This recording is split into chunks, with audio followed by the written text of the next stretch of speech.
जय मसीह की। मसीह में मेरे प्यारे भाई और बहनों, मैं आपका भाई सूरज हमेशा की तरह एक बार फिर से आप सभी को सत्य की खोज में स्वागत करता हूं। तो चलिए हम शुरू करते हैं हमारे आज के बाइबल अध्ययन।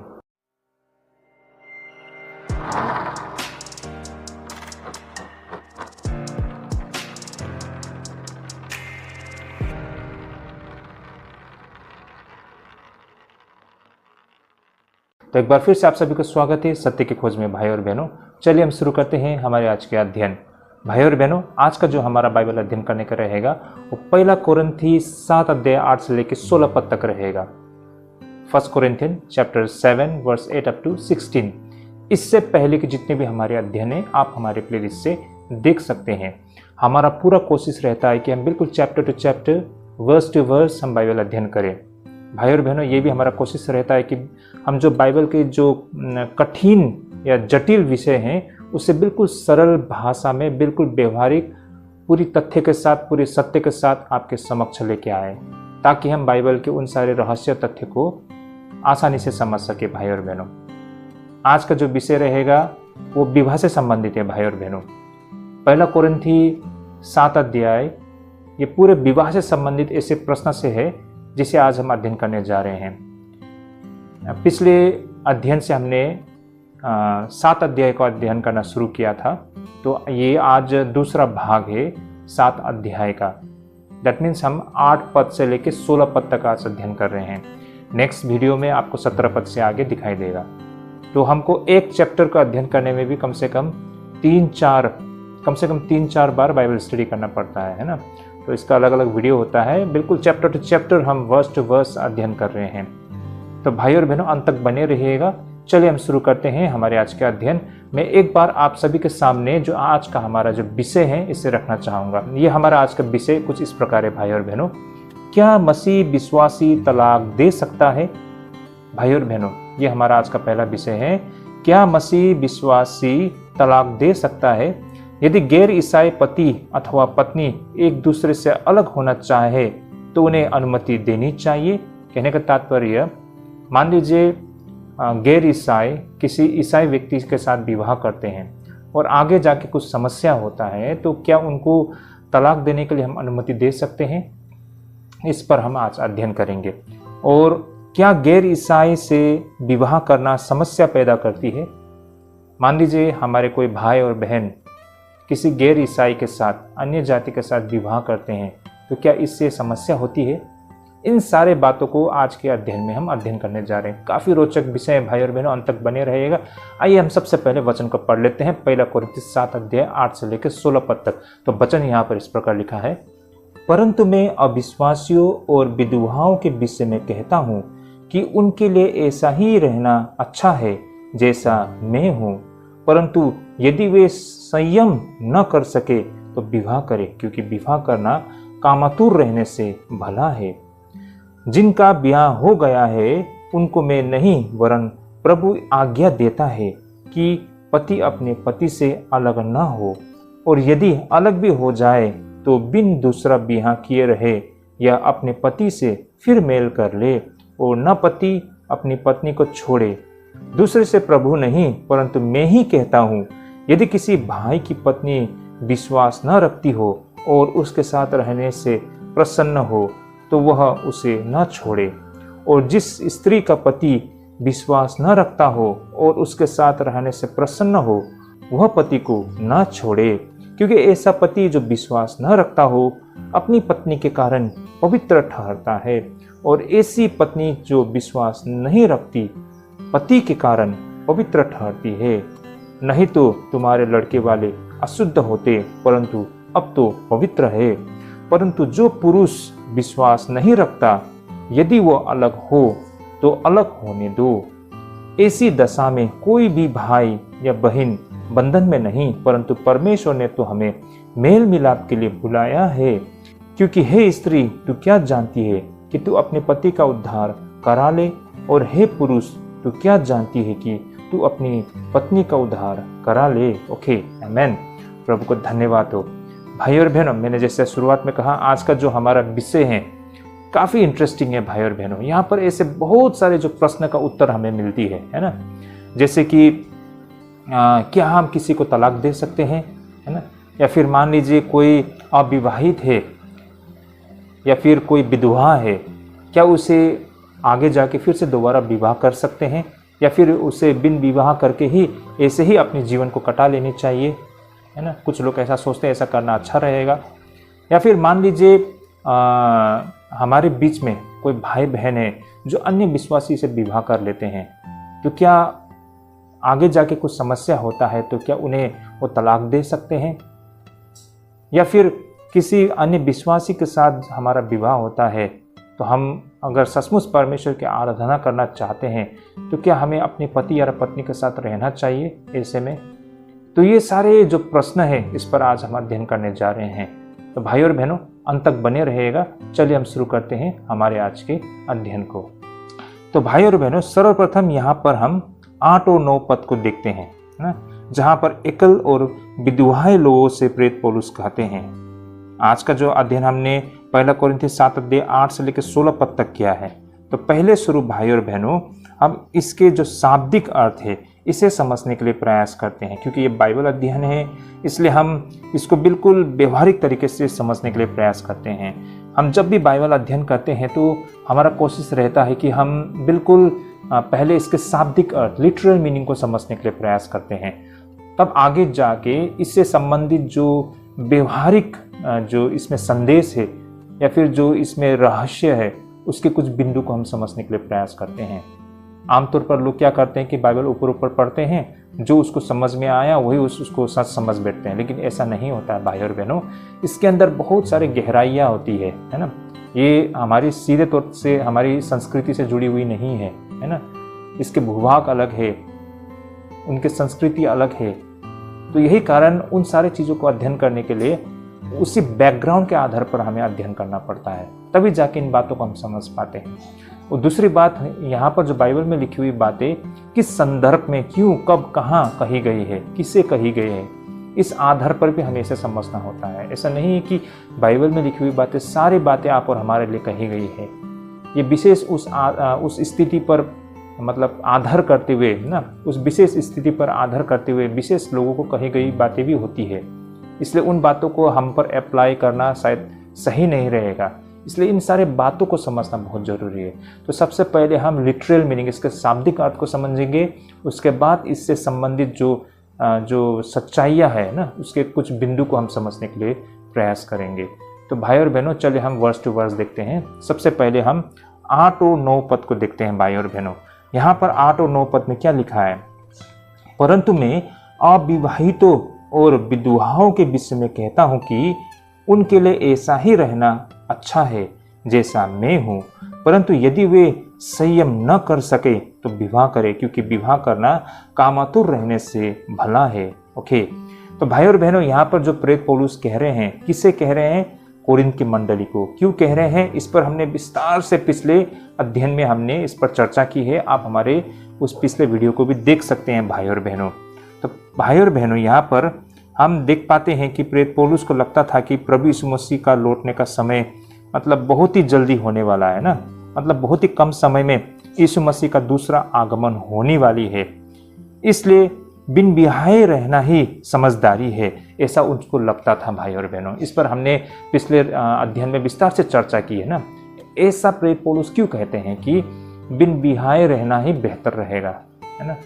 तो ऐसा नहीं है कि बिन बिहाए रहने से हम पवित्र ठहरेंगे, ऐसा नहीं है, लेकिन प्रेरित पौलुस को ऐसा लगता था कि यीशु मसीह का आगमन बहुत जल्दी होने वाला है ना, तुरंत उनका आगमन होने वाला है। ऐसे में हमें पारिवारिक जीवन में या भौतिक चीज़ों के लिए अपने जीवन को मतलब उसमें इन्वॉल्व नहीं करना है ना। हमें तो परमेश्वर की सेवकाई करना है, परमेश्वर की आराधना करना है, तैयारी करना है यीशु मसीह के आगमन के लिए, सुसमाचार की सेवकाई में हमें लगना चाहिए, ऐसा उनका सोचना था। यही आधार पर उन्होंने ये बातें कही थी कि बिन बिहाए रहना या फिर जैसे हैं वैसे रहो ना, जैसा मैं हूँ वैसे आप लोग भी रहो, ये बातें उन्होंने कही थी। इसका मतलब ये नहीं है कि प्रेरित पौलुस की तरह हम बिन बिहाए रहते हैं तो हम एकदम शुद्ध, पवित्र और सच्चे ईसाई जीवन जी रहे हैं, ऐसा बिल्कुल नहीं है। अगर प्रेरित पौलुस को भी ये बात पता होती कि यीशु मसीह का आगमन होने में समय लगेगा तो उनकी नज़रिया, उनकी सोच, उनके एडवाइस कुछ अलग होती है ना। लेकिन यहाँ पर प्रेरित पौलुस को लगता था कि यीशु मसीह का आगमन तुरंत होने वाले हैं। यही कारण यीशु मसीह ने कुछ इस तरह की सुझाव दी थी। लेकिन प्रेरित पौलुस ने यह भी यहाँ पर चेतावनी दी थी कि वे ऐसी स्थिति में न रहे जहाँ उन्हें पाप करना बिल्कुल आसान लगे। यही कारण ये सब उस व्यक्ति के चरित्र पर निर्भर करता है। जैसे अगर वह व्यक्ति अपने आप को संयम में रख पाने में कठिन लगती है तो उसे विवाह कर लेनी चाहिए। जैसे कि हमने 9 पद में हमने पाया है ना, प्रेरित पौलुस बोलते हैं, परंतु यदि वे संयम न कर सके तो विवाह करे, क्योंकि विवाह करना कामातुर रहने से भला है। भाई और बहनों, ये बातें भी प्रेरित पौलुस ने क्यों कही थी? क्योंकि कोरिन्थ का शहर ऐसा भ्रष्ट शहर था उस जमाने में ना, चारों तरफ अनैतिकता, ये सब चीज़ हमें दिखाई पड़ती थी। और ऐसे में क्या होता है कि अगर बिन विवाह आप रहते हैं और जब तक हम इस शरीर में है तो इस शरीर का कुछ मांग होती है ना, तो ये शरीर हमारा, ये देह हमसे मांग करती है कि उसके जो अंदर जलते हुए कामातुर उससे भरा हुआ जो मतलब वो जोश है ना, उसे वो ठंडा करने के लिए कुछ गलत कदम उठाए तो वो अच्छे धर्मी रहने के चक्कर में तो और भी मतलब बर्बाद हो सकता है ना, तबाह हो सकता है। तो ऐसे में बेटर होगा कि वो विवाह कर ले, है ना। तो यही कारण ये एडवाइस भी प्रेरित पौलुस ने दिया था कि ऐसे स्थिति में न रहे जहाँ उन्हें पाप करना बिल्कुल आसान लगे। यही कारण ये सब उस व्यक्ति के चरित्र पर निर्भर करता है कि वो अपने आप को संयम में रख पाते हैं कि नहीं पाते हैं, है ना। क्योंकि ये एक प्रकार का उपहार भी है, हर कोई बिन विवाहे नहीं रह सकता है। ये एक गिफ्ट ऑफ गॉड है। कुछ ही लोग बिन विवाहे रह सकते हैं, ये उपहार है परमेश्वर, हर कोई नहीं रह सकता है इस तरह से। ये बातों को भी हमें यहाँ पर समझना होगा भाई और बहनों। अब आगे हम देखते हैं 10 से 16 पद तक में। यहाँ पर 10 से 16 पद में तलाक को लेकर प्रश्न हमें पाई जाती है। आइए हम एक एक करके देखते हैं। तो सबसे पहले हम 10 और 11 पद हम देखते हैं भाई और बहनों। यहाँ पर 10 और 11 पद में क्या लिखा है? जिनका ब्याह हो गया है उनको मैं नहीं, वरन प्रभु आज्ञा देता है कि पत्नी अपने पति से अलग न हो, और यदि अलग भी हो जाए तो बिन दूसरा ब्याह किए रहे या अपने पति से फिर मेल करे, और न पति अपनी पत्नी को छोड़े। ओके, 10 और 11 पद में यहाँ पर प्रेरित पौलुस कहते हैं तलाक देना बिल्कुल गलत है। सबसे पहले हमने प्रश्न किया था कि क्या मसीह विश्वासी तलाक दे सकते हैं? बिल्कुल नहीं भाई और बहनों, तलाक देना गलत है। और यह उनकी राय नहीं थी, है ना।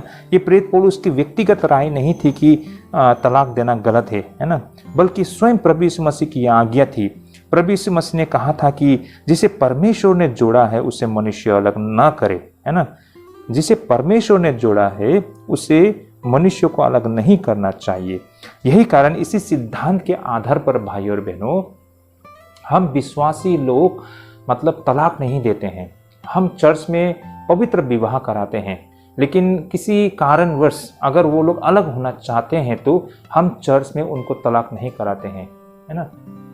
उनको अगर तलाक लेना है तो वो लोग मतलब अदालत में जा सकते हैं, फैमिली कोर्ट में जाके वो लोग तलाक ले सकते हैं, लेकिन चर्च में कोई पास्टर किसी को तलाक नहीं कराते हैं। इसलिए भाई और बहनों हम लोग लालचन लगाते हैं ईसाइयत पर, बोलते हैं ये तो विदेशी धर्म है, उनकी संस्कृति मतलब बेकार का है ना, ऐसा वैसा बोलते हैं।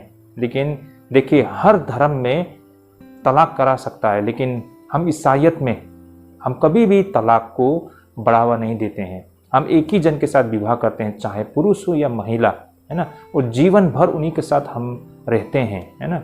और हमारे यहाँ तलाक की सिस्टम नहीं है, चर्च में नहीं। अगर कोई व्यक्ति चाहता है तो वो उसका मर्जी है, जाके कहीं भी वो तलाक ले सकता है, लेकिन हमारा चर्च में हमारे पास्टर्स, हमारे जो मैरिज इंस्टीट्यूशन है ना, क्रिश्चियन मैरिज इंस्टीट्यूशन या क्रिश्चियन मैरिज एक्ट के अंदर हम मतलब हमारा यहाँ कोई प्रोविज़न नहीं है कि हम किसी को मतलब अलग करें। तो ये हमारा सिद्धांत है भाई और बहनों, जो परमेश्वर के आज्ञा पर आधारित है। कितनी सुंदर बातें है ना भाई और बहनों। उसी तरह यदि कोई महिला अपने पति को छोड़ देती है तो उसे दोबारा विवाह नहीं करनी चाहिए, या फिर वह अपने पति के पास वापस जाने को तैयार हो, और उसी तरह पति को भी अपनी पत्नी को तलाक नहीं देनी चाहिए। ये बातें बिल्कुल स्पष्ट होती है भाई और बहनों यहाँ पर, है ना। अगर कोई महिला दोबारा हो सके तो उनके बीच में सुलह करे, उनके बीच में जो मिसअंडरस्टैंडिंग है उसे ठीक करे, है ना, उनकी जो गलतियां हैं उसे सुधार करे और दोबारा वो पवित्र जीवन जीने के लिए प्रयास करे। मतलब यहाँ पर किसी भी तरह हो उन्हें तलाक होने से रोका जाए, उन्हें अलग होने से रोका जाए, उन्हें एक साथ रखा जाए, है ना। तो उन दोनों को ये कोशिश करना होगा। तो ये बातें यहाँ पर प्रेरित पौलुस बता रहे हैं 10 और 11 पद में। अब आप आगे हम देखते हैं 12 से लेकर 14 पद में, जैसे कि यहाँ लिखा है, दूसरों से प्रभु नहीं परंतु मैं ही कहता हूँ, यदि किसी भाई की पत्नी विश्वास न रखती हो और उसके साथ रहने से प्रसन्न हो तो उसे न छोड़े।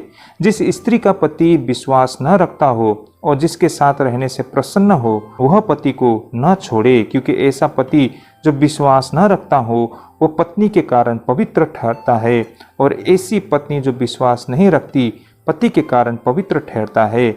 नहीं तो तुम्हारे बाल बच्चे अशुद्ध होते परंतु अब तो पवित्र है। ओके, आमेन। ये बहुत ही व्यवहारिक बातें और ये बहुत ही सच्ची बातें हैं भाई और बहनों। आप लोगों का कैसा अनुभव है मेरे को पता नहीं है, लेकिन मेरा जो अनुभव है, मैंने ये बातें जो यहाँ पर प्रेरित पौलुस बताते हैं, ये बातों को मैंने अपने खुद के जीवन में भी होते हुए देखा है। मैंने अपने पर्सनल लाइफ में भी, अपने साथी भाइयों के बीच में भी, मंडली के बीच में भी। भाई और बहनों, उस जमाने में हो या फिर आज इस जमाने में हो ना, लोगों का मानना है कि एक ईसाई को अन्य जाति या गैर ईसाई पति या पत्नी के साथ नहीं रहना चाहिए। यहाँ पर प्रेरित पौलुस को इस तरह के विवाह को लेकर अपनी निर्णय देना था। यहाँ पर प्रभु यीशु मसीह की ओर से भी कोई सीधी आज्ञा नहीं थी जिसका वह उल्लेख कर सकता था। भाई और बहनों, हम सब जानते हैं कि इस तरह की मिश्रित विवाह यानी कि मिक्स मैरिज, है ना, दो जाति दो धर्म के बीच में जो विवाह होती है, जो मिश्रित विवाह, ये समस्या पैदा कर सकते हैं और यह आज भी समस्या पैदा करती है। ये बिल्कुल सच है बात भाई और बहनों। मैंने बहुत सारे ऐसे लोग देखे हैं जो जवानी के जोश में ना बिन सोचे समझे, या फिर लोग सोचते हैं कि आगे जाके सब ठीक हो जाएगा, है ना, या फिर बहुत सारे लोग मतलब परमेश्वर में आस्था नहीं रखते, उनका विश्वास बहुत कमजोर है, इसलिए बहुत हल्के से लेते हैं, है ना। उसके लिए वो उसका जो बॉयफ्रेंड, उसका गर्लफ्रेंड, वही सबसे ज़्यादा इम्पोर्टेंट होता है ना। और कुछ लोग सोचते हैं कि अगर अभी विवाह नहीं करूंगा तो मेरा विवाह कभी नहीं होगा। बहुत सही का मतलब बहुत सारे ऐसे कारणों की वजह से लोग गैर मतलब ईसाई के साथ विवाह कर बैठते हैं, है ना, और आगे जाके बहुत समस्या होती है, बहुत सारे कारण को लेकर, है ना, बहुत सारे समस्या होती है। इस पर हम आगे चर्चा करेंगे। तो भाई और बहनों, इस पर मैं कुछ कहना चाहता हूँ। जैसे कि मान लीजिए एक ईसाई व्यक्ति चर्च की संगति में जाना पसंद करते हैं और उन्हें दूसरे लोगों की सेवा करना पसंद है, जिस वजह से वो एक दूसरे को समय कम दे पाएंगे या फिर महत्वपूर्ण समय गंवा देंगे। उतना ही नहीं, मसीह विश्वासी एक दूसरे के साथ घनिष्ठ समय बिताया करते हैं, जैसे कि 1 कोरिन्थी 16:20 में कहा गया है, सब भाइयों का तुमको नमस्कार, पवित्र चुम्बन से आपस में नमस्कार करो। तो भाई और बहनों, जैसे कि यहाँ पर हम देख पाते हैं कि उस जमाने में होता क्या था कि, या फिर इनफैक्ट कह सकते हैं कि आज के समय में भी जो वहाँ की जो संस्कृति है, जब वो अपने बहुत ही करीबी लोगों से मिलते हैं तो वो चूम कर उसे ग्रीटिंग्स दिया करते हैं। जैसे कि हम यहाँ पर हाथ जोड़कर नमस्कार कहते हैं ना, उसी तरह वो अपने मतलब जो सबसे करीबी लोग ना, अपने सबसे प्यारे लोगों को जब वो मिलते हैं तो गले लगाकर आपस में दोनों साइड ना अपने गालों पर चूमा करते हैं। तो ये एक प्रकार से उसको मतलब ग्रीटिंग्स देने का तरीका है भाई और बहनों, है ना। तो जब भी ईसाई विश्वासी लोग, है ना, हम तो अपने आपस में एक दूसरे को भाई बहन कहते हैं ना, मसीह भाई बहन, तो जब कभी भी वो मिलते हैं तो आपस में एक दूसरे को गला लगाकर चूमते हैं, मतलब वो उनका संस्कृति था, है ना, वो ऐसा करते प्रैक्टिस करते हैं। तो ये दिखाता है कि उनके बीच में कितना घनिष्ठ संबंध है भाई और बहनों। यही कारण इन सब वजह से ना, इन सब कारणों के से पति के बीच में एक गैर ईसाई पति हो या फिर पत्नी के बीच झगड़ा होना बिल्कुल स्वाभाविक था भाई और बहनों, है ना। क्योंकि ये स्वाभाविक है। अगर बहुत अच्छे विश्वासी है ना, तो किसी कारणवश उन्होंने गैर ईसाई के साथ विवाह कर लिया, लेकिन विवाह करने के बावजूद उसका विश्वास तो प्रभु में है ना, तो उस वजह से वो संगति जाना नहीं छोड़ता है। और संगति में जाती भी है तो वो विश्वासी भाई बहनों के साथ में बिल्कुल घनिष्ठ तरीके से वो एक दूसरे के साथ संबंध रखते हैं, जो कि उसके गैर ईसाई पति या फिर गैर ईसाई पत्नी को ये पसंद ना हो।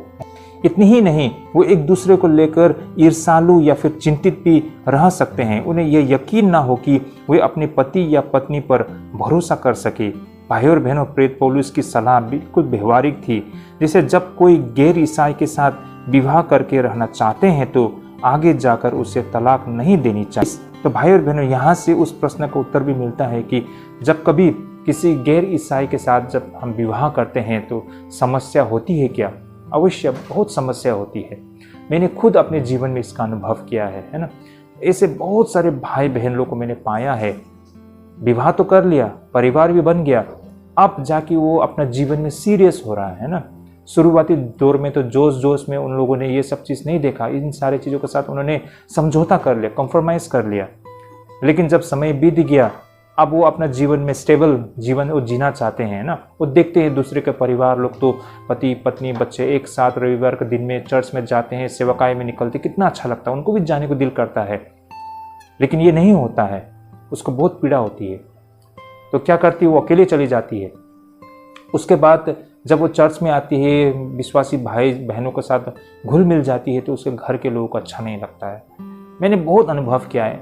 हमारी एक बहन थी, वो हमारे चर्च में आती थी। तो मैंने पूछा, आप अकेली आती हो, आपके पति कहाँ पर है? वो बोला वो तो गैर ईसाई है। चलो कोई बात नहीं, आप आते रहो, मैंने उनको बोला। वो एक दो बार आई, उसके बाद उन्होंने आना बंद कर दिया। एक दिन मेरे को मार्केट में उसको मिला है, तो मैंने उससे पूछा, सिस्टर जी आप चर्च क्यों नहीं आती है? तो उन्होंने बताया कि मेरे घर के लोग नहीं चाहते हैं कि मैं चर्च आऊँ, मेरा पति बहुत नाराज़ होती है। मैंने बोला क्या करें, आपने गैर ईसाई के साथ विवाह किया तो इन सारे समस्याओं को तो आपको सामना करना पड़ेगा। आप निरंतर प्रार्थना करते रहिए, विश्वास में मजबूत बने रहिए, जितना हो सके मौका मिले तो चर्च में आइए, ताकि आपको हम सपोर्ट दे सके, आपको गाइड कर सके। तो उन्होंने कहा ठीक है, मैं कोशिश करता हूँ। तो ऐसा मेरा कहने पर वो आई। तो एक दो बार फिर आई। तो एक दिन क्या हो गया, वो चर्च में थी, तो घर के लोग फ़ोन किया उसको, उसके पति, और फ़ोन पर ही उसे डांट रही है ना, बहुत गाली दे रही है, बोल रही है कि दोबारा घर आने की ज़रूरत नहीं है, वहीं बैठ जाओ। तो महिला मेरे से बोल रही है, भाई साहब देखिए ना, फ़ोन पर मुझे गाली दे रही है, घर मत आओ कह रही है। तो मतलब वो मेरा अपना वो तकलीफ़ को मुझे बता रही थी। तो देखिए ऐसा चैलेंजेस है, और घर जाने के बाद क्या क्या हुआ वो तो हम नहीं जानते हैं, है ना। तो बहुत टॉर्चर होती है। अब वो मतलब फंस गई है, अपने परिवार को भी छोड़ नहीं सकती है ना, उसके साथ रह भी नहीं सकती है, क्योंकि वो प्रभु को भी छोड़ना नहीं चाहती है। तो ऐसे बहुत सारे समस्या मैंने अपने जीवन में होते हुए देखा है ना। तो ये व्यवहारिक समस्या है। शुरुआत में लोगों को जैसा नहीं लगता है, लेकिन जब आगे जाके विवाह कर लेते हैं तो बहुत मुश्किल हो जाता है। नौकरी चीज़ अलग चीज़ है भाई और बहनों, कुछ किसी चीज़ को सामान को खरीदना दूसरी बात है, लेकिन विवाह ऐसी चीज़ है भाई और बहनों जहाँ पर दो व्यक्ति एक हो जाते हैं। तो दोनों का एक ही सोच ना हो तो बहुत दिक्कत होती है भाई और बहनों, है ना। तो समस्या तो होती है, ये बात तो एकदम पक्का है भाई और बहनों। लेकिन यहाँ पर भाई और बहनों, प्रेरित पौलुस की सलाह बिल्कुल व्यवहारिक भी थी ना। वो बोलते हैं जैसे जब कोई गैर ईसाई के साथ विवाह करके रहना चाहते हैं तो आगे जाकर उससे तलाक नहीं देनी चाहिए, क्योंकि ईसाई व्यक्ति पवित्र होती है। यही कारण उसकी पवित्रता का असर उसके जीवन साथी पर और उनके बच्चों पर भी पड़ता है। यहाँ पर कहने का तात्पर्य परमेश्वर से मिलने वाली आशीर्वाद जो होती है केवल ईसाइयों को ही प्रभावित नहीं करता है, बल्कि एक ईसाई विश्वास के कारण उसके जीवन साथी और परिवार को भी लाभ होती है। जो हो सकता है कि वो ईसाई नहीं हो, यह उसके बच्चों को भी फायदा पहुंचाती है। भाई और बहनों, ये बात का भी मुझे अनुभव है ना। लेकिन ये टोटल उस व्यक्ति पर निर्भर करता है। मान लीजिए आपका पति गैर ईसाई हो या फिर आपकी पत्नी गैर ईसाई हो, भले ही वो गैर ईसाई हो या फिर आपके पति या अपनी पत्नी के जो परिवार है गैर ईसाई हो, है ना, लेकिन आप ईसाई हो, आपका परमेश्वर में मतलब बहुत जबरदस्त विश्वास है और आप परमेश्वर के आज्ञा को पालन कर रहे हो, परमेश्वर के प्रति समर्पित हो, है ना, परमेश्वर की आप आराधना करते हो दिल से, परमेश्वर में विश्वास करते हो, तो जो आशीष आपको मिलती है ना, वो आशीष आपके पति को भी इसका असर पड़ता है, आपके बच्चों को पर भी असर पड़ता है। तो ये बात तो 100% सही है भाई और बहन। आपकी प्रार्थना का वजह से आपके पति या आपके बच्चे, आपके परिवार सुरक्षित है। क्योंकि देखिए स्वाभाविक है, आप परमेश्वर से प्रार्थना करते हो तो ये मतलब ये स्वाभाविक है कि आप अपने पति के लिए भी करते हो या फिर अपने पत्नी के लिए भी प्रार्थना करते हो, अपने बच्चों के लिए करते हो। ये तो नहीं है कि वो लोग अन्य विश्वासी बोलकर उनके लिए आप प्रार्थना नहीं करते हो, आप करते हो ना। तो अगर आप सच्चे हो, आपका विश्वास मजबूत है, तो आपके खातिर परमेश्वर उन पर भी परमेश्वर दया दिखाती है। जैसा कहा जाता है ना कि इजराइली लोग को आज तक परमेश्वर को आशीष आज तक उन पर असर करता है। इजराइलियों ने, ये यहूदी लोगों ने बहुत पहले ही परमेश्वर को छोड़ दिया है ना। लेकिन फिर भी आज इजराइल इतना पावरफुल क्यों है? इतना सारा छोटा सा देश, चारों तरफ से दुश्मन देश से घिरा हुआ है, फिर भी कोई उसको कुछ नहीं बिगाड़ सकता है। थोड़े हैं, बहुत छोटा सा देश है लेकिन बहुत शक्तिशाली देश है। उनके पास टेक्नोलॉजी बोले बहुत एडवांस है। उसके आसपास के सारे देश पर वो काबू पा सकता है। क्यों? इतना ताकतवर कैसे हुआ? इतना बुद्धिमान कैसे हुआ? हजारों साल पहले उन लोगों को जो परमेश्वर ने आशीष दी थी ना, वो आशीष का असर आज तक भी उन पर हमको दिखाई पड़ता है। तो देखिए भाई और बहनों, उनके बाप दादों ने दिल से जो परमेश्वर की आराधना की थी ना, उसका आशीष आज तक उन तक दिखाई पड़ता। बेशक आज इन्होंने सच्चे परमेश्वर को इनकार किया, परमेश्वर का मार्ग में चलना बंद कर दिया है, लेकिन फिर भी परमेश्वर उन पर कृपा करते हैं। एग्जैक्टली भाई और बहनों, आज आपके पति या आपके पत्नी गैर ईसाई हो, फिर भी आपका विश्वास मजबूत है, आपका नियत सही है, तो शायद आपके कारण सही आपके बच्चे और आपके परिवार भी आप में सुरक्षित रहता है। कहने का तात्पर्य ये है यहाँ पर प्रेरित पौलुस का। भाई और बहनों, मेरी बातों को आप लोग समझ पा रहे होंगे। अब आगे देखते हैं हम 15 पद में। भाई और बहनों, यहाँ पर 15 पद में क्या लिखा है आप लोग भी देखिए। परंतु जो पुरुष विश्वास नहीं रखता, यदि वो अलग हो तो अलग होने दो। ऐसी दशा में कोई भाई या बहन बंधन में नहीं, परमेश्वर ने हमें मेल मिलाप के लिए बुलाया है। भाई और बहन, इस बात को समझिए। यहाँ से हम ये समझ पाते हैं कि अन्य जाति या फिर गैर ईसाई है ना, जो एक विश्वासी के इतने खिलाफ हो सकते हैं कि हर समय उनके बीच झगड़े हो रहे हो, है ना। ये तो बिल्कुल स्वाभाविक है। जैसे मैंने पहले भी कहा, आपने गैर ईसाई के साथ विवाह किया है, यही कारण आपके परिवार में अशांति है ना, क्योंकि स्वाभाविक है, आपकी सोच उनकी सोच अलग है ना। तो इस वजह से अशांति, घर में झगड़े, तो ये सब चीज हो सकता है। यदि अन्य जाति पति है ना, ये गैर ईसाई पति अथवा गैर ईसाई पत्नी एक दूसरे को छोड़ना चाहते हो, यही कारण है ना, उनके लिए अनुमति देनी चाहिए, ऐसा प्रेरित पौलुस कहते हैं। प्रेरित पौलुस को लगता है कि इस तरह के विवाह को खत्म होना उचित रहेगा, क्योंकि परमेश्वर परिवार में शांति चाहता है, निरंतर युद्ध और झगड़े नहीं। भाई और बहनों, पहले शुरू तो एक बात, ऐसा नहीं है कि आपके गैर ईसाई पति के साथ, गैर ईसाई पत्नी के साथ कुछ झड़प हो जाती है ना, तो ऐसा नहीं है कि तुरंत उसको डाइवोर्स दे दो, है ना, तलाक दे दो, ऐसा नहीं है। फिर ऐसा करने से गलत होगा भाई और बहनों।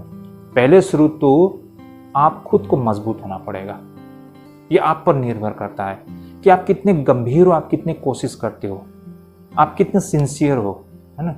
आप प्रार्थना परमेश्वर से निरंतर करते हो कि नहीं, परमेश्वर की इच्छा को समझने के लिए प्रयास करते हो कि नहीं, परमेश्वर को ढूंढते हो कि नहीं, परमेश्वर के मार्ग में चलते हो कि नहीं, आप सत्य को अभ्यास में लाते हो कि नहीं, आप निरंतर अपने पति को पाने के लिए, है ना, उसके उद्धार के लिए, उस बंधन से छुटकारा पाने के लिए आप प्रार्थना करते हो कि नहीं, स्ट्रगल करते हो कि नहीं, कोशिश करते हो कि नहीं। पहले ये सब देखना होगा। आपने कोशिश ही नहीं किया, बस आपको आपके पति के साथ मेल नहीं हो रहा है, आप उसको छोड़ देंगे, ऐसा नहीं होता। ऐसा करेंगे तो आप गलत होगा भाई और बहनों। एक गलती तो आपने कर लिया गैर ईसाई के साथ विवाह करके, अब दूसरा गलती ये कर रहे हो बिना कोशिश करे उसको छोड़ देना। तो पहले शुरू तो आपको पूरा कोशिश करना है। इसके बावजूद जब और संभव नहीं है, आपके पूरे कोशिश करने के बावजूद आपको संयम रखते हुए, है ना, हर प्रकार की कोशिश करते हुए, समय देने का बाद भी आप कोई चारा नहीं, ये अंतिम है ना, तब आप उसे छोड़ सकते हो। क्योंकि देखिए, इस दुनिया में हम एक बार का जिंदगी है ना, यहाँ पर हम परमेश्वर ऐसा परिवार कभी नहीं चाहते हैं जहाँ पर अशांति हो। परमेश्वर ऐसा परिवार चाहते हैं जहाँ पर शांति बना रहे, है ना, जहाँ प्रेम से परमेश्वर की आराधना करने वाला परिवार। ऐसे इंसान जो हमेशा परमेश्वर का विरोध करता है, इतना कठोर है, परमेश्वर का इतना विरोधी है, आपके लाख कोशिश के बावजूद वो उसके मन नम्र होने का तैयार नहीं है, तो समझ जाए कि वो व्यक्ति परमेश्वर का भेड़ नहीं है। वो जिद्दी आदमी, कठोर आदमी, वो दुष्ट आदमी हो सकता है ना, जो जिसकी मतलब वो इतना दुष्ट हो चुका है, इतना दूर जा चुका है कि वापस लौटने के लिए संभावना नहीं है। तो ऐसे में भाई और बहनों बेहतर होगा कि अपनी जीवन को आप बचा लीजिए, है ना, वहाँ से उसको छोड़ दीजिए, उसको हाल में आप अलग हो सकते हैं, ऐसा कहा गया है। और ये कोई मतलब बुरी बात नहीं है ना, ये बिल्कुल व्यवहारिक बातें हैं। ऐसा हमने शुरुआत में कहा कि हम ईसाई लोग तलाक नहीं दे सकते हैं ना, तलाक नहीं देते हैं, देना नहीं चाहिए, बात सही है, लेकिन वो विश्वासियों का मामला में है। ये तो अन्य जाति है ना, जिस परमेश्वर की आप आराधना करते हो उसी परमेश्वर को वो मतलब उसका विरोधी है, परमेश्वर का नाम को वो मतलब बुरा कर रहा है, परमेश्वर का नाम को वो खराब कर रहा है, परमेश्वर को बारे में वो गलत बोल रहा है। तो फिर आप कैसे ये सुनते हुए उसके साथ रह सकते हो? आपके परमेश्वर को कोई गाली देता है, आपके परमेश्वर के नाम को नीचा करता है, तो ऐसे व्यक्ति के साथ आप कैसे जीवन कटा सकते हो? ये तो दुष्ट आदमी हो गया ना। ऐसे इंसान के साथ एक होकर आप नहीं रह सकते हो। अगर तब भी आप उनके साथ एक बन के रहते हो तो आप भी उस पाप के भागीदारी हो गए ना। तो ऐसे में भाई और बहनों आप उससे अलग हो सकते हैं। कहने का तात्पर्य ये था भाई और बहनों प्रेरित पौलुस का। अब देखते हैं हम 16 पद में भाई और बहनों, यहाँ पर 16 पद में क्या लिखा है? क्योंकि हे स्त्री, तू क्या जानती है कि तू अपने पति का उद्धार करा लेगी, और हे पुरुष, तू क्या जानता है कि तू अपनी पत्नी का उद्धार करा लेगा। ओके, आमेन। भाई और बहनों, यहाँ पर हमें अब इस वचन में 16 पद में कुछ ज्योति ना, कुछ प्रकाश को हमें नजर में आती है। यहाँ पर रोचक बात ये थी कि गैर ईसाई विवाहित जीवन बिता सकते हैं। ऐसा होने से उस पति अथवा उस पत्नी को मसीह के करीब लाने में कुछ संभावना थी। इस मामले में पतरस को भी विश्वास था कि यह बिल्कुल संभव है। कुछ पति ऐसे भी हो सकते हैं जो परमेश्वर के संदेश पर विश्वास नहीं करते हैं, परंतु यदि उनकी पत्नियां उनकी मानती हो, ऐसे में क्या हो सकता है कि उसके पति परमेश्वर में विश्वास कर सकते हैं, भले ही उनकी पत्नियों ने उन्हें परमेश्वर के संदेश के विषय में कुछ भी नहीं बताया हो। भाई और बहनों, ये बिल्कुल व्यवहारिक बातें हैं, है ना, लेकिन वही बातें मैंने शुरुआत में कहा था ना, आप पर निर्भर करता है। देखिए, आप आपके गैर ईसाई पति के उद्धार के कारण बन सकते हो, या फिर आप आपके गैर ईसाई पत्नी के उद्धार के कारण बन सकते हो। मैंने अपने जीवन में ये सारी चीज़ों का अनुभव किया है। खुद मेरी श्रीमती वो गैर ईसाई थी, लेकिन आज मेरे से विवाह करने के बाद विश्वास में मुझसे मजबूत है ना, मुझसे ज़्यादा मेरी श्रीमती विश्वास में मजबूत है। भाई और बहनों, यही कारण ये आप पर निर्भर करता है ना, आप किस रास्ते पे चलते हो, किस मार्ग में चलते हो, आप किस तरह सच्चाई को अभ्यास में लाते हो, ये आपके पति या आपके पत्नी पर इसका असर होता है। आप कितने सिंसियर हो, आप खुद ही मतलब ढीले ढाले हो, तो फिर आपके पति वो तो गैर ईसाई है, आपकी पत्नी तो गैर ईसाई है, कैसे वो परमेश्वर के मार्ग को देख और समझ पाएगा? मैंने ऐसे लोगों को भी देखा है जिन्होंने गैर ईसाई को विवाह किया, लेकिन वो खुद भी इतना ढीला ढाला आदमी है ना। तो यही कारण उसकी पत्नी वो भी सीरियस नहीं है और उनका जीवन ऐसा ही रह गया है, एक गैर ईसाई और एक ईसाई बन के। ईसाई भी क्या कहेंगे, मतलब ढीला ढाला जिंदगी ना। लेकिन कुछ लोग ऐसे होते हैं जो मतलब खुद का विश्वास के कारण उसके पति या परिवार लोग सारे लोग विश्वास में आ गए हैं। पहले, इससे पहले मैं जिस मंडली में था वहाँ पर बहुत ही इंटरेस्टिंग बातें ये थी कि ज़्यादातर पुरुष लोग उस मंडली में एक समय में सब गैर ईसाई थी। उन्होंने ईसाई महिला के साथ विवाह किया, लेकिन वो ईसाई महिला लोग विश्वास में मजबूत होने के कारण उनके पति लोग भी सारे विश्वास में आ गए। तो ऐसे मैंने देखा है बहुत सारे, मैंने खुद के जीवन में देखा है, मैंने अपने आसपास के जितने मेरे भाई बंधु दोस्त लोग उनके जीवन में देखा है, जो एक समय में अविश्वासी थे ना, वो गैर ईसाई थे, लेकिन उनकी पत्नी के कारण या फिर उनके पति के कारण वो लोग विश्वास में आए और आज बहुत मजबूत विश्वासी जन बन गए हैं। तो यहाँ पर प्रेरित पौलुस ने सब अल्टरनेटिव दिया है ना, सब बातें विस्तार से बताया है। पहले तो हमें तलाक नहीं देनी चाहिए, है ना, ये बात हमको यहाँ स्पष्ट होती है। और दूसरी बात हो गई है कि अगर आपका पति या पत्नी पूरी कोशिश करने के बावजूद भी वो परमेश्वर को ऊपर में लालछन लगाते रखता है, परमेश्वर की निंदा करता है, तो फिर उसे छोड़ देना ही बेहतर होता है।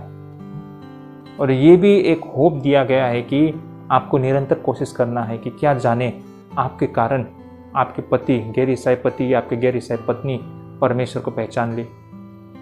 तो ये आप पर बहुत निर्भर करता है ना, ये आप पर निर्भर करता है। हाँ, और ये बात भी हमने समझा है कि गैर ईसाई के साथ विवाह करने पर हमारे जीवन में बहुत सारे चुनौती हमको ना, बहुत सारे सिचुएशन का सामना करना पड़ेगा भाई और बहनों, है ना।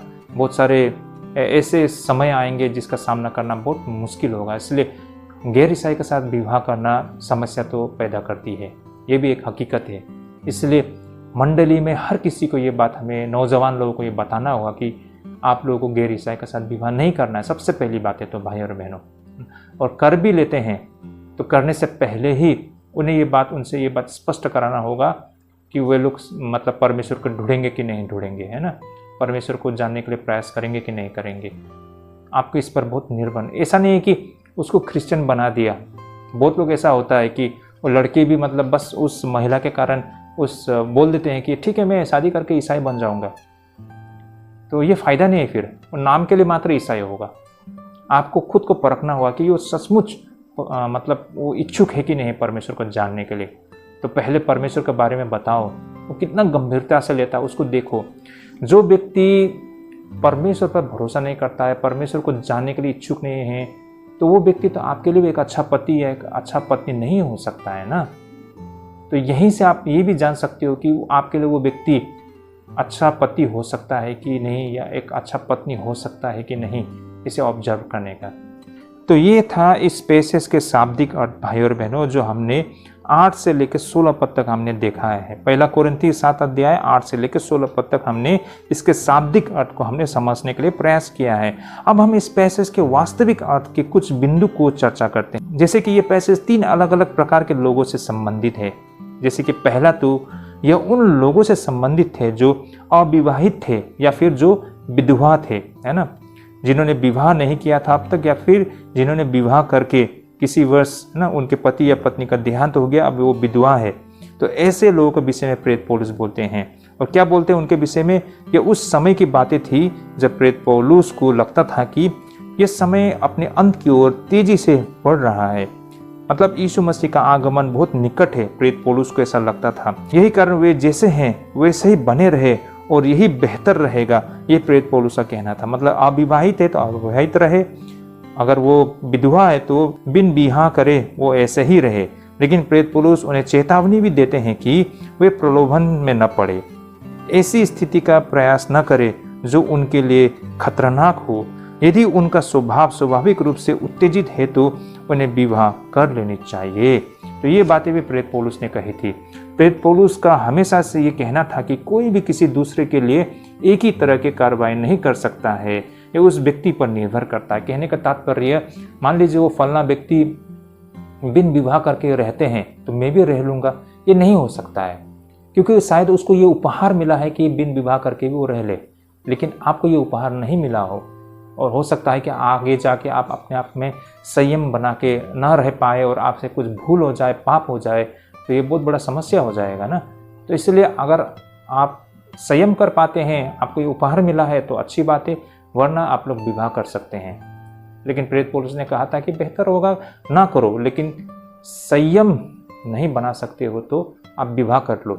ये बात प्रेरित पौलुस ने कहा था, और वो भी इस संदर्भ में कि प्रेरित पौलुस को लगता था कि यीशु मसीह का आगमन तुरंत होने वाला है, इसलिए विवाह ना करो, ऐसा उनका एडवाइस था। अदरवाइज अलग ही होता था, अगर ना उनको ये पता होता कि यीशु मसीह के लौटने में थोड़ा समय लगेगा। अब दूसरा, यह उन व्यक्तियों से संबंधित है जो विवाहित थे। यहाँ पर जो प्रेरित पौलुस विवाहित व्यक्तियों के विषय में कहते हैं, यहाँ पर प्रेरित पौलुस ने इस आधार पर तलाक देने से मना किया था कि प्रभु यीशु मसीह ने इसे मना किया था ना। प्रेरित पौलुस लोगों को तलाक देने से मना क्यों करते हैं? क्योंकि प्रभु यीशु मसीह ने तलाक देने के लिए मना किया था। मरकुस 10:9 में क्या कहा गया है भाई और बहनों? आइए हम पहले इस वचन को देखते हैं, तभी हम ये बात को समझ पाएंगे। मरकुस 10:9, इसलिए जिसे परमेश्वर ने जोड़ा है उसे मनुष्य अलग न करे। ओके, आमेन। तो यहाँ पर स्वयं प्रभु यीशु मसीह कहते हैं कि जिसे परमेश्वर ने जोड़ा है उसे मनुष्य अलग न करे।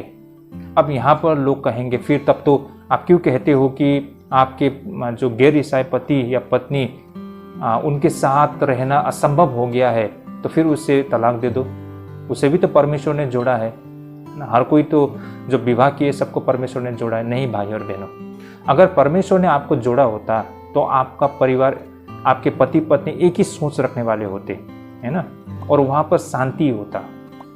लेकिन आपके पति और पत्नी की सोच अलग है, बिल्कुल अलग परमेश्वर को लेकर, है ना, अपनी आस्था विश्वास को लेकर अपनी सोच बिल्कुल अलग है। ऊपर से आपके बीच में अशांति झगड़ा होता है, जिसका मतलब एकदम सीमा पार हो चुका है। तो ऐसे में समझ जाइए कि ये परमेश्वर ने आपको जोड़ी को नहीं जोड़ा है, आपने खुद जोड़ा है। तो ये बात को हमें समझना होगा। इस तरह भाई और बहनों, किसी कारणवश, है ना, किसी दंपति के बीच में अलगाव होता है, वो अलग हो जाते हैं, तो उन्हें पूर्ण विवाह नहीं करनी चाहिए। बेशक ये एक कठिन सिद्धांत प्रतीत होती है ना, लेकिन उस जमाने में कोरिन्थ के मंडली में विशेष शिथिलता के कारण मानकों को इतना ऊंचा रखना बेहतर माना गया, क्योंकि स्वच्छता जीवन का कोई भी दाग चर्च में प्रवेश न कर सके। तो भाई और बहनों, ऐसे कठिन सिद्धांत बनाने के कारण कोरिन्थ के शहर में जो अनैतिकता हमको दिखाई पड़ती है, इसका असर मंडली में ना हो, यही कारण ऐसे ऊंचे स्तर को बनाए रखा था। अब आखिर में ये विश्वासियों और अविश्वासियों के बीच विवाह से संबंधित था। भाई और बहनों, यहाँ पर 3 प्रकार की बातें कही गई है ना, आप लोग याद रखिए। पहला तो किसे कहा गया है? जो लोग अविवाहित है या फिर विधवा है, उनके विषय में कहा गया है। दूसरा विवाहित जन लोगों के विषय में बताया गया है, जो मसीह ना विश्वासी मसीह जन लोग होते हैं, उनके विषय में कहा गया है। और आखिर में गैर ईसाई पति या पत्नी जिनके बीच में विवाह होती है, ऐसे दंपतियों के विषय में बताया गया है। तो इस तरह भाई और बहनों, प्रेरित पौलुस को अपने ही निर्णय यहाँ पर देना था, क्योंकि प्रभु यीशु मसीह की इस पर कोई निश्चित आज्ञा नहीं थी जिसका वह उल्लेख कर सके। इन बातों की पृष्ठभूमि यह थी कि कोरिन्थ के मंडली में ऐसे लोग थे जिन्होंने यह कहा था कि एक आस्तिक व्यक्ति यानी कि एक विश्वासी जन को कभी भी अविश्वासी के साथ नहीं रहना चाहिए, है ना, और साथ ही विवाह में एक साथी के ईसाई बन जाने और दूसरे के अविश्वासी बने रहने की स्थिति में तुरंत अलगाव होना चाहिए। तो कहने का तात्पर्य, उस समय कोरिन्थ के मंडलियों का मानना था कि आपके गैर ईसाई पति के साथ आपको नहीं रहना चाहिए, या फिर गैर ईसाई पत्नी के साथ अभी अपने शादीशुदा जीवन को बनाए नहीं रखना चाहिए, उन्हें छोड़ देना चाहिए, ऐसा कोरिन्थ के मंडलियों का कहना था। तो भाई और बहनों, वास्तव में उस जमाने में क्या होता था कि ईसाई धर्म को लेकर, है ना, ईसाईयत को लेकर बड़ी विधर्मी की शिकायतों में से एक यह था कि ईसाई धर्म ने परिवार को तोड़ा है और समाज में विघटनकारी प्रभाव डाला है। यही कारण घरेलू रिश्ते में तोड़ फोड़ ईसाइयों के प्रति लगाए गए पहले आरोपों में से एक था। ठीक है ना भाई और बहनों, ईसाईयत पर जो पहला आरोप हमने जो देखा है वो था परिवार को तोड़ना। ऐसा क्यों है भाई और बहनों? देखिए, देखा गया है कि कभी कभी ईसाइयों ने वास्तव में बहुत ऊंचा अपना रुख अपनाया था। जैसे कि एक बार की बातें हैं, न्यायाधीश ने एंटिकोक के लुशियन से ये बातें पूछा था कि आप किसके परिवार में पैदा हुए हो। आप जानते हैं भाई और बहन, उसका उत्तर क्या था? उन्होंने अपना उत्तर ये था कि मैं एक ईसाई हूँ और एक ईसाई के एकमात्र रिश्तेदार ईसाई संत लोग होते हैं। मेरी बातों को आप लोग समझ पा रहे होंगे, है ना।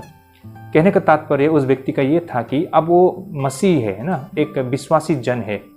इसका मतलब ये है कि उसके जो माँ बाप, उसको पैदा करने वाला माँ बाप, उनके रिश्तेदार, उनके साथ कोई संबंध नहीं है। उसका अपना जो है, उसके मंडली के लोग ना, उसके जो विश्वासी भाई बहन लोग हैं, वही उनके अपने हैं। तो उनका ये कहना था भाई और बहनों। एक तरफ से तो हाँ, बात सही भी है ना, क्योंकि हम विश्वासियों के लिए हमारे जो विश्वासी भाई बहन कितना मतलब मायने रखता है हम जानते हैं ना। बेशक मेरा भी अपना रिलेटिव लोग है, वो अन्य विश्वासी लोग है, हाँ, उनके साथ उठते बैठते खाते पीते चलते हैं, फिर भी जब परमेश्वर का मामला आता है ना, विश्वास का मामला आता है, या फिर हमारी सोच, हमारी विचारधारा, नैतिकता की बातें आते हैं, तो उनके साथ हमारा कुछ मेल नहीं होता है। और वो जो विश्वासी जिनके साथ हमारा खून का कोई रिश्ता नहीं, हो सकता है हम अलग जाति से हो, अलग प्रांत से हो, दूर दूर तक उसके साथ हमारा खूनी रिश्ता कुछ भी ना हो, फिर भी हमें ऐसा लगता है कि वो हमारा अपना है ना। उनके साथ हम अपने दिल की बातें हम साझा करते हैं, हम एक दूसरे के लिए प्रार्थना करते हैं, एक दूसरे को सहयोग करते हैं, हमारी बातें मेल खाती है ना। हमें अच्छा लगता है एक दूसरे के साथ समय बिताना। एक तरफ से देखे तो मतलब हमारा खून का रिश्ता से हमारा दिल का रिश्ता बड़ा हो जाता है। तो ये बात सही है, लेकिन ये विश्वासी भाई बहन आप और हम ये बातें समझ सकते हैं ना, लेकिन अन्य विश्वासी ये बात नहीं समझेंगे। और यही कारण लोगों को बुरा लगता था। जैसे ही आप विश्वासी बन जाते हो तो अपना परिवार सब कुछ छोड़कर आप दूसरे लोगों के साथ में रिश्ता बनाना शुरू कर देते हो। तो इसलिए लोगों को मतलब ये बुरा लगता था और वो लोग यही इल्ज़ाम लगाते थे कि जैसे ही कोई व्यक्ति विश्वासी बन जाता है तो उसका रिश्ता अपने परिवार, रिलेटिव सबके साथ खत्म हो जाता है बोलकर, है ना। तो ये चीज़ बहुत हकीकत है। और ऐसा भी होता है कि लोग विरोध करते हैं, इसलिए वो विश्वासी जन भी उनके साथ अपना रिश्ता तोड़ देते हैं और विश्वासियों के साथ उठना बैठना कर देते हैं। तो यही कारण लोगों को लगता था कि जैसे ही कोई लोग विश्वासी बन जाते हैं तो उनका जो परिवार के साथ संबंध था वो खत्म हो जाता है। तो वो लोग ये दोष लगाते थे कि मसीह लोग, विश्वासी लोग घर को तोड़ रहे हैं, ऐसा उन लोग का इल्जाम था भाई और बहनों। इस तरह भाई और बहनों, निसंदेह गैर ईसाई से विवाह करना समस्या पैदा करती है। टर्टुलियन ने उनके विषय में एक किताब लिखी थी जिसमें उन्होंने उस गैर ईसाई पति का वर्णन किया था जो अपनी ईसाई पत्नी से नाराज रहता था क्योंकि उसकी ईसाई पत्नी मसीह भाई बहनों से मिलने और संगति करने के लिए एक से दूसरे मसीह भाइयों के घर पर आया जाया करती थी, खासकर गरीब ईसाइयों के घर। यही कारण प्रेरित पौलुस ने इस समस्या को सर्वोच्च व्यवहारिक समस्या के साथ निपटाया था। कहने का मतलब भाई और बहनों, टर्टुलियन ने अपनी किताब में एक ऐसे पति को दर्शाया है जो एक गैर ईसाई था, है ना, और उसकी पत्नी सेवकाई करने के लिए, है ना, अपने मसीह भाई बहनों के साथ उठ बैठ किया करते थे, उनके घर जाया करते थे, जिसे लेकर उसके गैर ईसाई पति उससे बेहद नाराज होते थे। यही कारण प्रेरित पौलुस ने इस समस्या को सर्वोच्च व्यवहारिक समझ के साथ निपटाया था। प्रेरित पौलुस कठिनाइयों को जानता था और उसने इसे बढ़ाने से इनकार कर दिया था भाई और बहनों।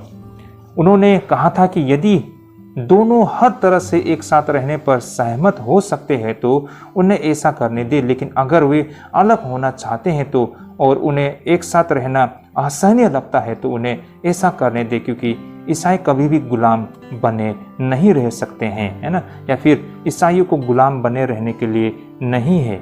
ये बातों को आप लोग समझना होगा भाई और बहनों, है ना। जितना तक हो सके आपके गैर ईसाई पति या गैर ईसाई पत्नी के साथ आप मतलब मिल के रहिए, कोशिश कीजिए आपको, है ना। लेकिन मान लीजिए इस वजह से आपके विश्वास के कारण अशांति बने रहते हैं और अब बिल्कुल कोई उपाय नहीं है, तो भाई और बहनों आप अपने पति या अपने पति को छोड़ सकते हैं अगर आप चाहे तो, है ना। ये आपको निर्णय लेना होगा। आपको लगता है कि आपके पति बहुत कठोर है, बहुत ही भ्रष्ट है, बहुत ही दुष्ट है और परमेश्वर की निंदा निरंतर करता है, ये असहनीय हो गया है, आपके पूरे कोशिश के बावजूद भी और ये संभव नहीं है और आपको लगता है कि आप उससे मतलब दूर हो जाए, तो ये आपका निर्णय है। क्योंकि हम ईसाइयों को गुलाम बने रहने के लिए परमेश्वर ने हमें नहीं बुलाया है ना। हमें तो हर एक वो बंधन से छुटकारा कराया है परमेश्वर। तो हम कैसे एक गैर ईसाई के अधीन में, है ना, उसकी सोच, उसकी विचारधारा के साथ रह सकते हैं। हमें तो नए होने के लिए प्रभु ने बुलाया है। तो ये बातें यहाँ पर प्रेरित पौलुस का मतलब था भाई और बहनों। यहाँ पर प्रेरित पौलुस के साथ कहने के लिए दो बड़ी बातें थी जो बेहद महत्वपूर्ण है भाई और बहनों और बहुत ही मूल्यवान है। पहला तो प्रेरित पौलुस का यह सुंदर विचार था कि अविश्वासी जीवन साथी को विश्वासी जीवन साथी द्वारा ही सिखाया और ज्ञान अर्जित किया जा सकता है, क्योंकि अब वो दोनों एक तन बन गए हैं। और आश्चर्य बात यह है कि ऐसे मामले में गैर ईसाई का दाग नहीं बल्कि ईसाइयत की कृपा ही जीत हासिल करती है। कहने का तात्पर्य भाई और बहनों, जब कोई व्यक्ति विवाह करते हैं, चाहे वो गैर ईसाई हो या ईसाई हो, है ना, जब विवाह करते हैं तो दोनों एक हो जाते हैं, एक तन हो जाते हैं, उनकी सोच, उनकी जो टेस्ट, उनकी नज़रिया एक हो जाता है ना। तो ऐसे में भाई और बहनों, ये बात को हमें समझना होगा कि जो बुराई का प्रकोप होता है उससे ताकतवर सच्चाई का प्रकोप ज़्यादा होता है। भाई और बहनों, ईसाइयत एक संक्रमण की तरह है जिसके संपर्क में आने वाले सभी लोग अपने चपेट में ले लेती है ना। जैसे एक ईसाई घर में पैदा हुआ बच्चा हो, यहाँ तक कि ऐसे घर में जहाँ दंपति में से केवल एक ही जन ईसाई क्यों ना हो, है ना भाई और बहनों। जैसे कि ये एक संक्रमण की तरह है। एक परिवार में एक अच्छा मजबूत विश्वासी जन होने से वो एक जन ही काफ़ी है कि सारे लोगों को विश्वास में लाना। मैंने देखा है बहुत सारे ऐसे परिवार में परिवार के एक जन प्रभु के संपर्क में आ गए और उन्हें विश्वास हो गया, तो धीरे धीरे उसने पूरे परिवार को भी विश्वास में लाया है। ऐसे मैंने बहुत सारे परिवार को देखा है। ये क्या दिखाता है? उसने उस ज्योति को प्राप्त किया है और उस ज्योति के वजह से सारे परिवार को भी वो ज्योति मिल रहा है ना। उसके विश्वास के कारण उसके बच्चे उसको आशीष मिल रहा है, उसके पति को आशीष मिल रहा है, उसके परिवार को आशीष मिल रहा है। ये किसी से छिप नहीं पाएगा ना। तो ये आशीष को देख पा रहे हैं घर के परिवार लोग भी, और सारे लोग विश्वास में आते हैं। इसलिए उस व्यक्ति के ऊपर में बहुत निर्भर करता है कि वो कितना अपने आस्था में मजबूत है। ऐसा नहीं है कि विश्वासी जन आसानी से पाप के दायरे के संपर्क में आ जाती है, जितना कि अविश्वासी अनुग्रह के दायरे के संपर्क में आ जाती है भाई और बहनों, है ना। मतलब कहीं वहाँ पर परिवार में एक अच्छा विश्वासी जन हो तो बुराई से ज़्यादा अच्छाई बहुत तेजी से काम करता है। अब दूसरा भाई और बहनों, यहाँ पर प्रेरित पौलुस का ये सुंदर विचार यह भी था कि यही पति या फिर यही पत्नी ना, इनका रिश्ता अब विश्वासी साथी की आत्मा को बचाने का एक साधन भी हो सकता है। प्रेरित पौलुस के लिए सुसमाचार का प्रचार घर से शुरू होती है ना। कौन घर? भाई और बहनों, ये बात बहुत ही सच बात है ना। सुसमाचार का प्रचार आप अपने घर से कर सकते हैं, है ना। यह घर से शुरू होती है। आपके पति गैर ईसाई है, आपकी पत्नी गैर ईसाई है, उन्हें पहले विश्वास में लाओ, उन्हें उस बंधन से छुटकारा पाने में मदद कीजिए, है ना। उन्हें सच्चाई के साथ उन्हें परिचय कराइए। और मान लीजिए आपके सारे परिवार, आप लोग पूरे परिवार विश्वासी जन हो, है ना, फिर भी आप लोग आपके परिवार को परमेश्वर के करीब लाने में आप बहुत बड़ा योगदान दे सकते हैं। और इतना ही नहीं भाई और बहनों, आपके परिवार में सारे लोग विश्वासी जन हैं, फिर भी भाई और बहनों आपके परिवार के हर एक जन के द्वारा परमेश्वर की आराधना हो, ये निश्चय करना ना, ये आपके घर से आपको शुरू करना पड़ेगा। अगर आपके घर परमेश्वर की आराधना करता है और हर कोई अपने घर का ख्याल रखता है कि परमेश्वर की आराधना उसके घर के परिवार के द्वारा हो, तो देखिए भाई और बहनों, सब कुछ सेटल हो जाएगा, है ना, सब कुछ ठीक हो जाएगा। आज के डेट में अपने परिवार को बचाए रखना बहुत चैलेंज है। इसे में भाई और बहनों अपने परिवार पर फोकस कीजिए, ये बात को भी हमें समझना होगा। तो इस तरह भाई और बहनों, प्रेरित पौलुस का कहना था कि अब विश्वासी को किसी अशुद्ध वस्तु के रूप में नहीं देखा जाना चाहिए जिसे घृणा से टाला जाए, बल्कि परमेश्वर के लिए जीते जाने वाले एक और बेटे या बेटी के रूप में देखा जाना चाहिए। प्रेरित पौलुस जानता था कि यह परम सत्य है कि अक्सर मानवीय प्रेम से परमेश्वर के प्रेम को जन्म दिया करता है। भाई और बहनों, मानवीय प्रेम, भले ही आपके पति एक गैर ईसाई हो, भले ही आपकी पत्नी गैर ईसाई हो, फिर भी आपका आस्था, आपका नियत ना, आपकी कोशिश की वजह से परमेश्वर आपके परिवार पर कृपा कर सकते हैं और आपके पति के मन को नम्र बना सकते हैं और आपके पति यही कारण विश्वास में आ सकते हैं। आपका परमेश्वर से प्रेम और उसी प्रेम की वजह से परमेश्वर आपके परिवार के ऊपर में भी कृपा कर सकते हैं। कितनी सुंदर बातें हैं ना। So there is a hope. ऐसा नहीं है कि आपने अन्य विश्वासियों को विवाह करके आपका जीवन तबाह हो गया, लेकिन ये एक अपॉर्चुनिटी हो सकता है कि आपके पति या अपने पत्नी को विश्वास में लाना।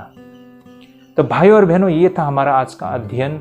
बहुत सारे ऐसे प्रश्न थे कि क्या एक विश्वासी तलाक दे सकते हैं? बिल्कुल नहीं। जिसको परमेश्वर ने जोड़ा है उसे तोड़ने का हमें अधिकार नहीं है, है ना। और हमारा पूरा कोशिश रहना है कि जो टूटा हुआ रिश्ता को फिर से दोबारा कैसे जोड़ा जाए, है ना। और दूसरी बातें ये थी कि क्या एक विश्वासी जन है ना एक अन्य विश्वासी के साथ विवाह करते हैं, तो अगर वो किसी कारणवश अलग होना चाहते हैं तो क्या उन्हें अनुमति देनी चाहिए? पूरे कोशिश करने के बावजूद अगर वो संभव नहीं होता है, अभी भी उसके पति गैर ईसाई पत्नी परमेश्वर की निंदा करते हैं और वो बदलना नहीं चाहते हैं, वो बहुत ही दुष्ट और भ्रष्ट इंसान लोग हैं, बहुत ही जिद्दी हैं, तो भाई और बहनों आपके पूरी कोशिश करने के बाद भी ये संभव नहीं होते हैं, तो भाई और बहनों कम से कम अपने जीवन को बचा लीजिए, उनको छोड़ दीजिए। आप चाहे तो आप अलग हो सकते हैं, ये आप पर निर्भर करता है। कलीसिया मंडली इसकी अनुमति नहीं देता है, ये आपका निर्णय था, आपने विवाह किया, आप पर ये मतलब आप ही पर छोड़ दिया जाता है ना, आपको विवेक से इसको मतलब लेना होगा। तीसरी बात, क्या मिश्रित विवाह ना गैर ईसाई लोगों से विवाह करना क्या समस्या पैदा करते हैं? बेशक बहुत बड़ा समस्या पैदा करती है, बहुत सारा समस्या होगा। आपको आगे से जो काम विश्वास के मामले में जितना करना होता है उसको 3 डबल करना पड़ेगा मेहनत, तभी जाके कुछ हो सकता है। इसलिए गैर ईसाई से विवाह करना समस्या लाता है, इसलिए कृपया करके गैर ईसाई के साथ विवाह ना करें, और करना भी हो तो बात पहले ही स्पष्ट करें उनको, जब तक वो मन से प्रभु को एक्सेप्ट नहीं करते उनके साथ विवाह ना करें, वरना बहुत समस्या झेलना पड़ेगा। और कर भी लिया है भाई और बहनों, और आप लोग ने आज तक कर लिया है, आपका परिवार बस चुका है, कोशिश करें कि ना आप विश्वास में मजबूत रहे ताकि आपके परिवार उस सच्चे परमेश्वर को जान सके। There is a hope. आप आपके पति के परिवार या आपके पत्नी के परिवार को बचाने का एक साधन बन सकते हैं, ये भी बहुत बड़ा सुसमाचार का कार्य होता है। तो ये था आज का अध्ययन। आई होप आप लोग समझ पा रहे होंगे। यहाँ पर प्रेरित पौलुस ने जो सुझाव दी थी कोरिन्थ की मंडली को, उसी आधार पर हमने बाइबल अध्ययन किया है। तो हमने जो सुना है, प्रभु हम सबको ढेरों आशीष करे, और अपना आप लोग ख्याल रखें। अगले बाइबल अध्ययन में मिलते हैं। अगर आप लोगों को ये सारे अध्ययन अच्छा लगता है, जरूर इसे शेयर कीजिए ताकि अपने रिलेटिव फ्रेंड सभी तक इस सच्चाई को मतलब हम पहुँचा सके। इसमें आप लोग मेरी सहयोग कीजिए। तो आज के लिए यहीं पे स्थगित करते हैं। परमेश्वर आप सभी को ढेरों आशीष करे। जय मसीह की।